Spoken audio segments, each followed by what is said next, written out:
I sincerely hope you guys never have to evict tenants, but in case you do, you want to watch this video. Let's get into it.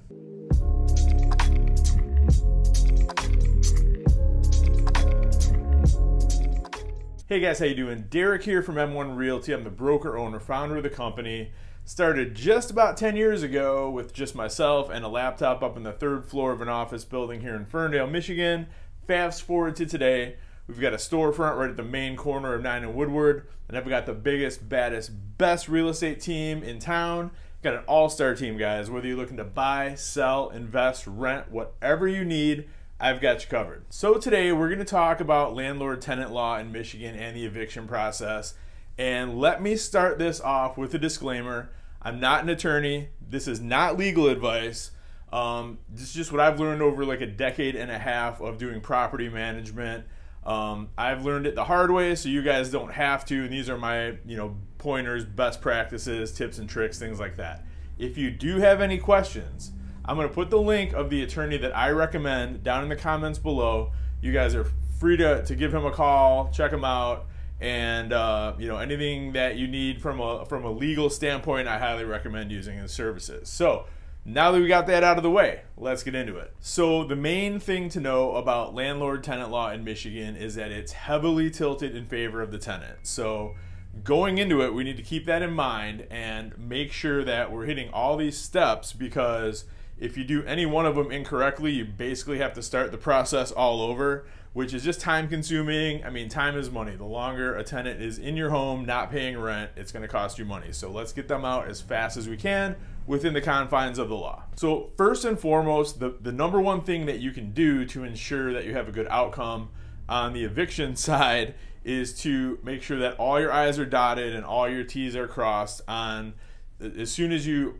place a tenant in the house. And that's all the way up to, including the application when they fill it out. Even with the application, there's almost always a spot on pretty much every rental application I've ever seen that asks for previous address, full name of the tenant, date of birth, social security number. You kind of need all that stuff in order to efficiently process an eviction. So it's always good to make sure that's completely filled out before you accept it from a tenant, or if that's the person that you choose to move in, make sure that's filled out before you have them sign the lease. And a lot of this is common sense, but when you're filling out the lease, make sure the lease is filled out 100% completely. There's no spaces that aren't filled out. Make sure everything is signed. It needs to be fully executed. If there's one spot on that lease, say the fee for if they lose the keys and you have to replace the keys, if you leave that blank, you now have a voidable contract, which means that they can get out of it if they really, really wanted to. So we need to make sure that that contract is ironclad. Make sure every space is filled out. If it's non-applicable, put NA or put a 0. If it's something that involves money that you're not going to be collecting. But don't leave any blank spaces on your lease, and that everybody that's on the lease signs it. Now we're going to talk about a couple things that landlords tend to miss. So in addition to the lease and the application, you need to have a lead-based paint disclosure. Even if the house is built 1979 or later, I would still include one just saying, hey, we don't have any records or evidence of lead-based paint in this house. Just have them sign it, because the last thing you want is a judge asking for it and then you don't have one. Not good, not a good thing. And the last thing, the one that everybody misses, and this is mega important, is a move-in checklist. So we've got our application, we've got our lease, we've got our lead-based paint disclosure, and we need the move-in checklist. The reason why is it is infinitely easier to collect a money judgment and retain their security deposit if you have one filled out. Now, what a move-in checklist is you could either do this with the tenant or the tenant can do it themselves, but they will go through the house and mark off everything. If there's anything that isn't in 100% perfect working order, they're going to itemize all those things. I recommend going through the house and getting photos of every room, like every wall in every room, literally.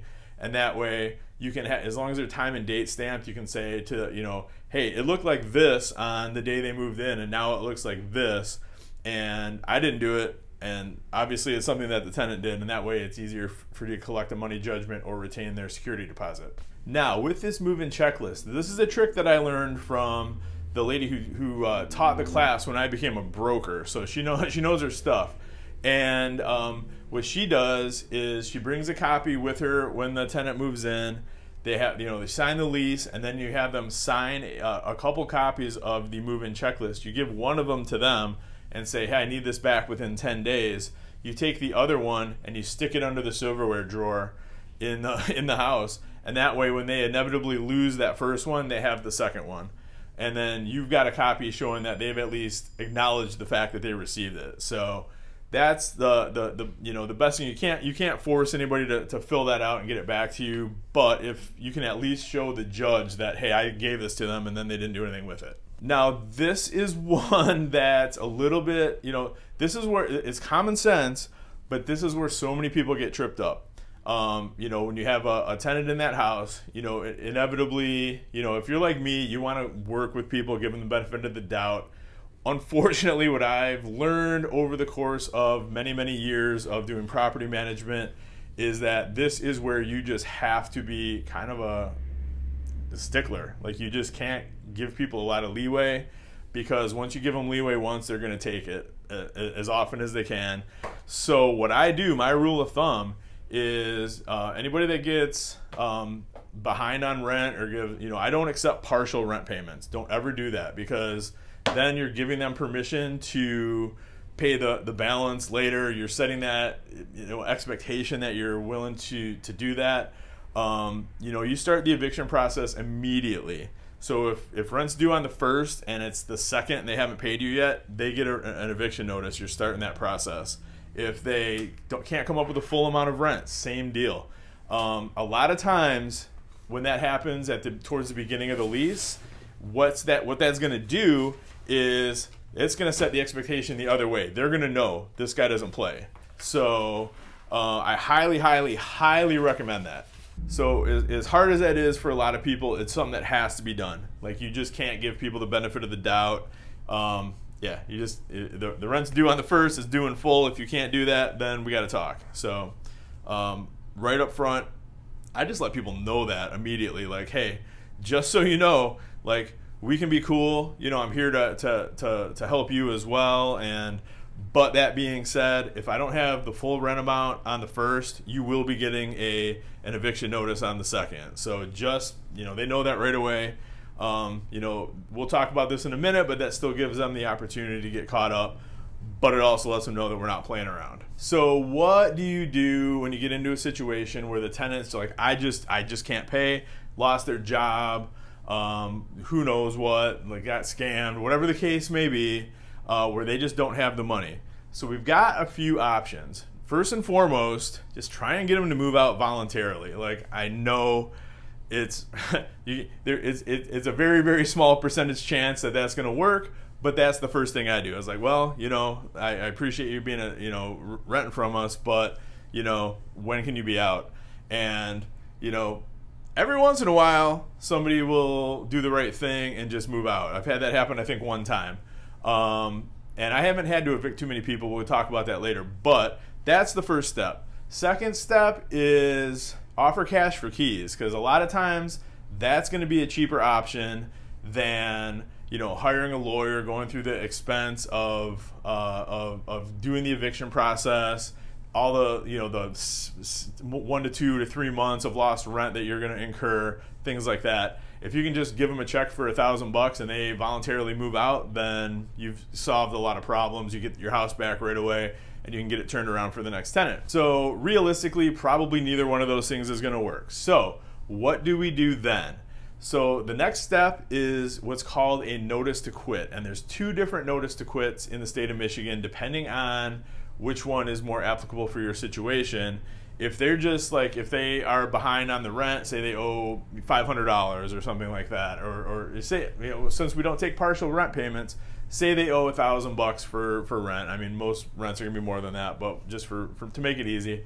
So what that 7-day notice to quit says is basically says, hey, your landlord says you owe, there'll be a blank, put your $1,000 in there, pay them within 7 days or move out of the house. And then you're going to, there's 3 ways to do that. You can put it in the first class mail, just put a first class stamp on it, mail it out to them, or you can have somebody serve them the form, or you can serve it yourself, and you just essentially you take it to the house, and as long as an adult who resides there takes it, that's counted as service at that point. Now, if it's just like, I want you out of this house, like there's no, I don't care if you pay me 3 times what the monthly rent is, I want you gone, that's called the 30-day notice to quit. So all that says is you've got 30 days to move out, and if you don't, we're going to take you to court.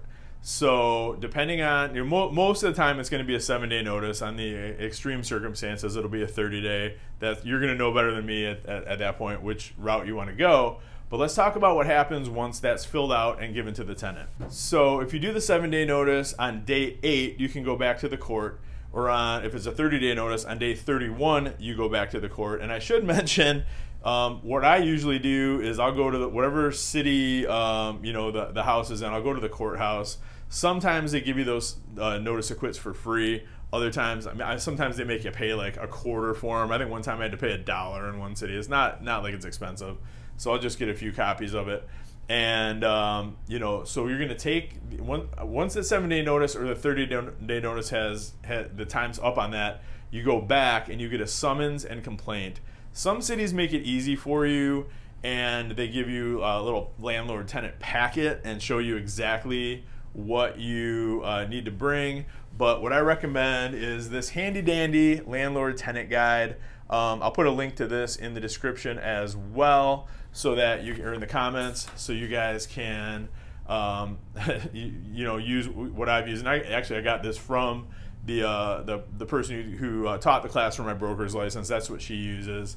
The lease that I use to this day is from this packet, and that's it was drafted by Michigan State Law School. Like, this whole thing was put together by Michigan State Law School. So it's I trust everything that's in there. So that's what you want to do. So you've got the summons and complaint, and now you've got your 7-day notice or your 30-day notice. That's the time's gone up on that. So let's talk about what to do from there. Once you've got the summons and the complaint filled out, along with the copy of the lease and the 7-day notice or the 30-day notice to quit, you're going to put all of that stuff together, and the court's going to tell you how many copies you need. It's usually 4 copies of each form, but you want to make this as easy for them as possible. Like I said, if anything in there is screwed up, they're going to make you start the process over. So let's not screw it up. Let's make sure everything's filled in, every line's filled in. There's no blank spaces on any of those forms. I mean, the summons and the complaint are pretty self-explanatory. They're pretty easy to fill out, but you're basically going to bring that back to the court completely filled out. There's going to be a filing fee as well, which is usually, it's never that much. It's like $100, $150, something like that, to get on the court docket. And then one of those copies is going to the tenant. So every city does it a little bit differently, but the majority of these cities, you're going to have to actually pay a court officer to serve that on the tenant. So that's the one thing I don't even think you can do that yourself. But you need, at this point, the next step is court. So you want to make sure that the court system handles, getting the appropriate people the appropriate forms. And then once everything's filled out, you've done your filing fee, everything's good to go. The tenant has been served all the paperwork. Now you wait for your court date, and that's what the summons is. You're going to get a copy of it. Everybody's going to get a copy of it saying you have to be in court on this day at this time in front of this judge. And again, every jurisdiction's a little bit different. So if it's something like here in Ferndale, you're probably looking at like 3 weeks out. If it's 36th District Court in Detroit, where they have a gazillion cases, it could be 2 months. I mean, it could be a while. You never know. I think a lot of they've taken care of most of their backlog in Detroit, but there's still, that's just a massive courthouse. A lot of the court cases now are even over Zoom just to make it more efficient. So you might not even actually have to show up in court. You might just have to do a Zoom. Depends on the jurisdiction, so don't write that in stone, but that's a possibility. So I would budget like 3 to 6 weeks for the actual court case to come up. And I should mention, you can hire an attorney to fill all this stuff out, but generally speaking, this part is pretty self-explanatory and easy. So if you want to just fill it out yourself, that's generally speaking not a problem. Now, if you own that property in your name, number one, shame on you. But if you do, you can actually go and represent yourself in court. But if you have that rental property owned by an LLC that you own, which is the way you should be doing it, and hopefully you are, you do need to hire an attorney to represent the LLC. Or at least that's what Judge Chimura told me in Warren one time when I tried to go and on behalf of an LLC, and then he wouldn't let me. So then we had to start the process over again. Like I said, learn from my mistakes. I learned all this stuff the hard way, so you guys don't have to. So once you've got all the paperwork in place, you're at the court. I mean, if they just haven't paid, the judge is not going to rule in the favor of the tenant. So once the judge rules in your favor, now we have to actually set up the eviction. So that doesn't just give you license to just go over there with the keys and take the house back. Like, now we need to do the eviction the right way. But what that's going to look like, and again, every court's different, every city's different, but generally speaking, you're going to pay the court officer to handle the eviction for you. And, you know, they all charge a little bit different. They all do it a little bit different. But for the most part, recently what I've experienced is you're going to either pay for a dumpster to be on site, or they're gonna have a specific dumpster company that they want you to use. You're gonna reach out to them and get it coordinated. But there's going to be a dumpster sitting at the house the day of the eviction, whatever day they get there, and they're literally at the appointed time and day. The court officer is going to show up with his crew. They're going to get in the house, whether they knock on the door and the person opens it, or whether they kick the door in, and they're just going to start taking furniture and belongings and chucking it in the dumpster. Now, they're not going to clean out that house for you, so basically, they're going to get all the big stuff out of there. That tenant's just going to be sitting there with their stuff in a dumpster, like scratching their head, wondering what happened, although they shouldn't, because they, at that point, will know that it's coming. But then it's up to you to they'll secure the house. They'll like padlock it, but you need to re-secure the house, do the final clean, any repairs that are needed. At that point, that's on you to do. And I suppose if there's damage to the house, I suppose it's possible to take that tenant back to court for the damages. But if they don't have the money to pay their rent, they're probably not super collectible. So it's probably an exercise in futility, which is why it's so important that you fill out that move-in checklist so that you get the security deposit back, because that's going to cover a lot of the expense that you just incurred, hopefully. But once all that process is done, you have the house back, then it's just on you to get it turned back around and get it rented back out. So hopefully you never have to use this video in real life, but it's much more important to me to be super careful about who you rent to on the front end, so you don't have to go through this nonsense on the back end. Like, my philosophy personally, I'll let a house sit empty for an extra 2 months if I have to, if that means that that I get the right person in that house. Like, you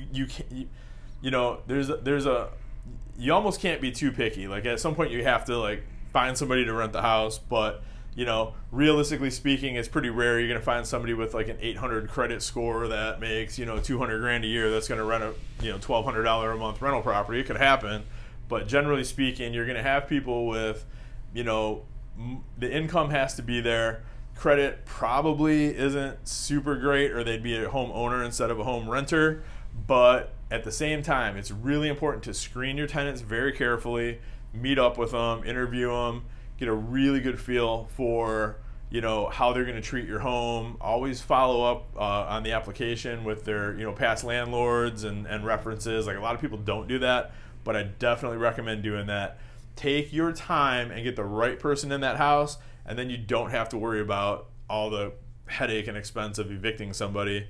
And realistically, I've been doing this for over 15 years at this point, property management, in one shape or form or another. I've only ever had to evict a handful of people because I'm super careful about who we put in.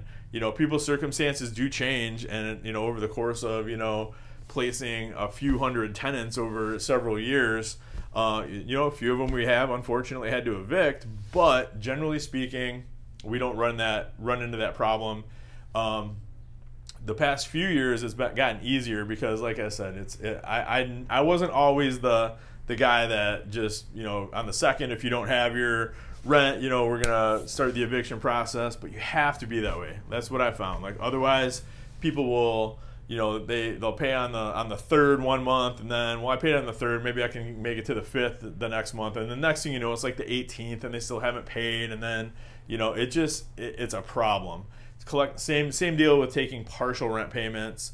You know, if they're short $10, well, I'll get it to you in a week, and then they do, and then the next month it's, you know, $50 in 2 weeks, and then next thing you know, they're $300 short, and it's the 21st, and you still haven't. It always kind of compounds and spirals, and the way to avoid that is to not accept partial payments and to start eviction process the day after the rent's due. It's unfortunately the best way to set that expectation with the tenant. Let them know that you're not playing games, and that's the best way to protect yourself and your investment, and still, like, have that person living in the home, give them a nice home to live in, to protect them as well, really, when you think about it. So hopefully this helps, guys. That's just the things that I've learned over the course of years. If you know, want a little bit more in-depth, you know, advice from an actual attorney, check the comments. William's info will be down there.